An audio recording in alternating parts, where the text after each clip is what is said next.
सारी जुगत लगा के सुभाष चंद्र बोस जर्मनी पहुंच गए हिटलर से मिलने के लिए। हिटलर से अपॉइंटमेंट लेने की इन्होंने बहुत कोशिश करी, बड़ी मुश्किल से इनको अपॉइंटमेंट मिली। जब ये जाके वहां बाहर ड्राइंग रूम में बैठे तो अचानक एक आदमी आया, मतलब हिटलर आए और आके बोले, हेलो मैं हिटलर हूं, और अपना हाथ मिलाने के लिए आगे बढ़ाया। सुभाष चंद्र बोस जवाब देते हैं, मेरा नाम सुभाष है, मैं भारत से आया हूं और मैं आपसे नहीं, मैं हिटलर से मिलना चाहता हूं। हिटलर हैरान हो गया, कह रहे मैं ही तो हिटलर हूं। फिर वो वापस लौट के चले गए अंदर। अंदर से एक दूसरा आदमी आता है, फिर आके हाथ मिलाता है, हेलो मैं हिटलर हूं, बताइए।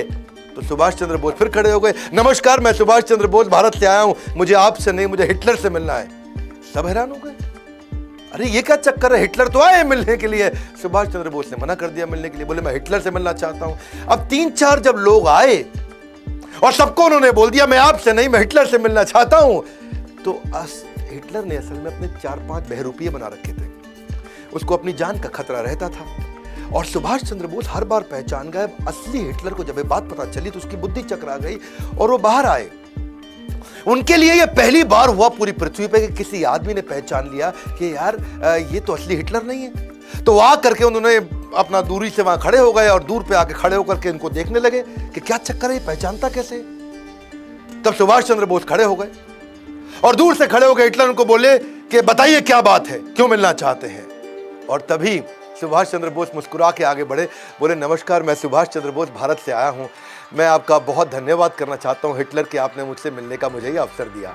हिटलर हैरान, क्या पहचान गया ये? अब बिल्कुल ठीक पहचाना। पूछा कि भाई तुमने मुझे पहचाना कैसे? सारी बात छोड़, पहले ये बताओ पहचाना कैसे? आज तक दुनिया में कोई पहचान नहीं पाया। मेरे यही सारे कॉपी जो मेरे हिटलर के होते हैं, ये दुनिया भर में घूमाते हैं, सारे काम कराते हैं, तुमने पहचान लिया। तो तभी सुभाष चंद्र बोस बोले कि भाई मैं आपसे मदद मांगने आया था, मैं आपके चौखट पर आया हूं और आपका स्वभाव थोड़ा गर्वात्मक होना चाहिए, थोड़ा गर्व वाला होना चाहिए। और आप आके पहले हाथ बढ़ा देते थे कि मैं हिटलर हूं, बताइए।